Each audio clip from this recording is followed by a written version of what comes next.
When I think about strength, I don't see it as just the ability to crush an enemy. Real strength, to me, is something deeper. It's the courage to keep standing when everything in the world tells you to fall to your knees. It's that stubborn resolve to face fear head-on when every instinct screams at you to run. What kind of man stands firm in that moment?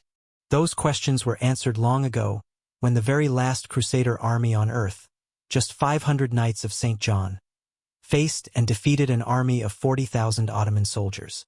It happened in the year 1565, when that massive Ottoman force sailed toward a barren rock rising from the center of the Mediterranean Sea. Their mission was simple but brutal: to wipe the last Crusader stronghold off the map, the final barrier between North Africa and Europe. The crescent banners of the sultans snapped sharply in the wind, while the deep thunder of war drums echoed with every stroke of the oars. Aboard those ships were the sultan's elite warriors, the Janissaries, men trained from childhood to kill without hesitation. But waiting for them on that lonely island, Malta, stood those 500 Knights of St. John, joined by a few thousand Maltese peasants and volunteers.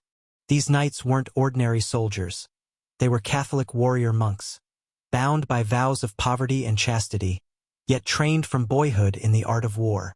They had fought in the Crusades, protected Christian pilgrims in the Holy Land, and spilled their own blood on nearly every shore of the Mediterranean. When Jerusalem fell to the Muslims, they withdrew to Rhodes. When Rhodes was lost, they fled again, this time to Malta. For 200 years, they'd been pushed back from every land they swore to defend. Now, there was nowhere left to retreat. Malta was the end of the line, the last outpost of the Christian world. If Malta fell, nothing would remain between the cross and the crescent. Rome itself could be next. Still, even against impossible odds, the knights stood ready. The Pope had called them the shield of Christian nations, and they took that to heart. Their Grand Master, Jean de Valette, a 70-year-old warrior seasoned by a lifetime of battles, stood upon the walls, a rosary in his hand, telling his men, "A man of faith and courage will never yield, even when the whole world stands against him." And so they prepared, as the Ottoman Armada appeared on the horizon like a dark storm cloud rolling over the sea. The sound reached the island first, the low beat of drums, the rising chant of soldiers, and then came the flash of cannon fire. The first to meet the onslaught was Fort St. Elmo, guarding the mouth of Malta's Grand Harbor. There, the knights and Maltese defenders faced the full fury of the Ottoman siege. For 28 brutal days, they held the walls, repelling wave after wave of screaming Janissaries. When the final breach came, the defenders met it head-on, fighting with shattered swords, broken spears, even stones and barricades. Thousands of Maltese militiamen died on those ramparts, but alongside the Crusaders, they took 6,000 Ottomans down with them, buying precious time for the rest of Malta to prepare. When Fort St. Elmo finally fell, the Turks found only bodies and a cross left behind. In their fury, they crucified the fallen knights, floated their corpses across the harbor, and mocked the defenders on the opposite shore. This was no polite war. It was a fight for the survival of Christianity itself. Through June and July, the island burned. The knights became like ghosts, starving, wounded, their armor rusted and slick with blood. Yet every morning, they knelt and prayed the rosary. Every night, they rebuilt their shattered walls with their bare hands. When the food ran out, they boiled leather for soup, but still they refused to surrender. By August, it was the Ottomans who began to break. Tens of thousands had fallen. The blistering summer heat turned their camps into ovens. Disease and rot swept through their ranks, and the stench of death carried across the water. From the Christian walls, however, the sound of hymns rose through the night, the knights singing praises to God while their enemies starved and lost hope. Then, in September, came what many called a miracle. A relief force, 6,000 Spaniards and Italians, landed and struck with fury. The defenders, bloody and half-dead, poured from the gates beside them, shouting one cry that echoed over the island. "For God and St. John!"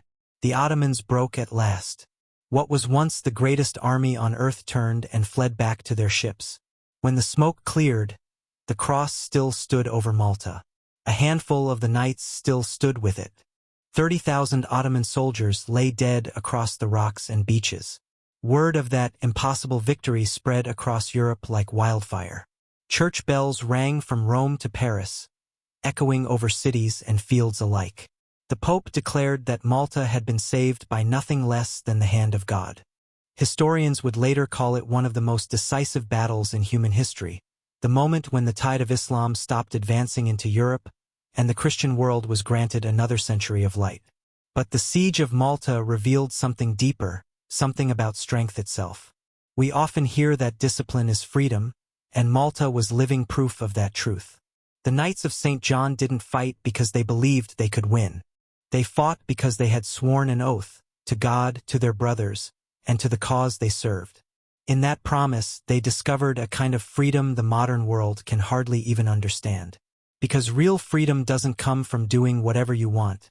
It comes from mastering yourself. The knights knew that kind of discipline. They trained their bodies to obey their souls, and their souls to obey Christ. So when the cannons roared and the walls came crashing down, they didn't run. They had already died to themselves long before the first shot was ever fired. They didn't wait for a burst of inspiration to make them brave. They were already strong, already grounded in something unshakable. The Church has always understood this truth. Every man is a battlefield, and every victory worth winning begins inside the soul. That's why the knights prayed the rosary before every fight.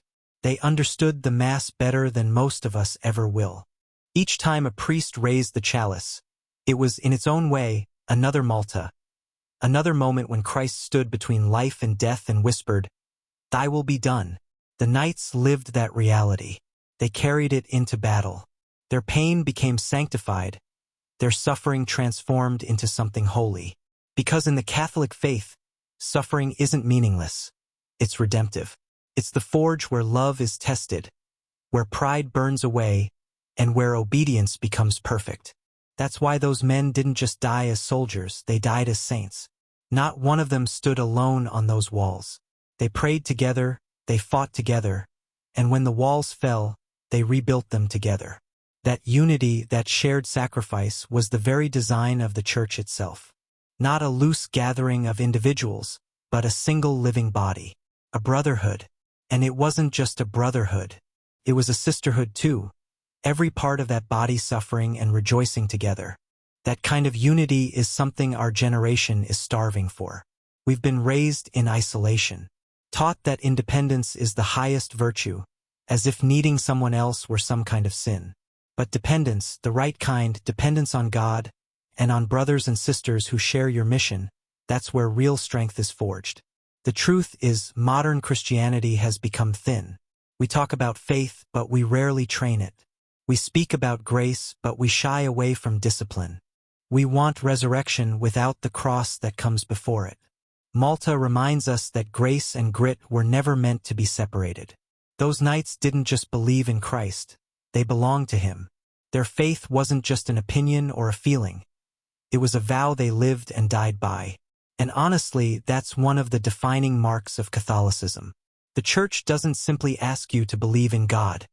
It calls you to bind yourself to Him, to discipline your body, your habits, and your mind toward something that even death itself can't touch. The modern world might call that control, but the truth is, it's the only real path to freedom. Malta proves that true freedom isn't the absence of restraint. It's living with your will anchored to truth. When that happens, nothing else can rule over you. Your appetites lose their grip, your fears lose their voice, and you start to stand, not out of emotion, but out of conviction. That's how those knights endured what they did. Their courage wasn't something they conjured up on their own. It was borrowed, drawn from something infinite. And that's the heart of Catholicism. Not just ideas about God, but the presence of God Himself.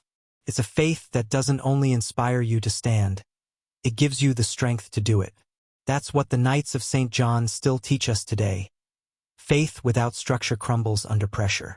But faith shaped by form, through prayer, penance, the sacraments, and brotherhood, can withstand any siege. Maybe that's why the Roman Catholic Church has survived while every empire has fallen. Because in a world that keeps reinventing itself, truth doesn't change. So learn from these men. Kneel before God. Stand beside your brothers. And on those days when you feel lost, when you wonder who you're supposed to be, remember Malta. Remember that God doesn't need a majority. He just needs a few men willing to stand when the whole world demands they kneel.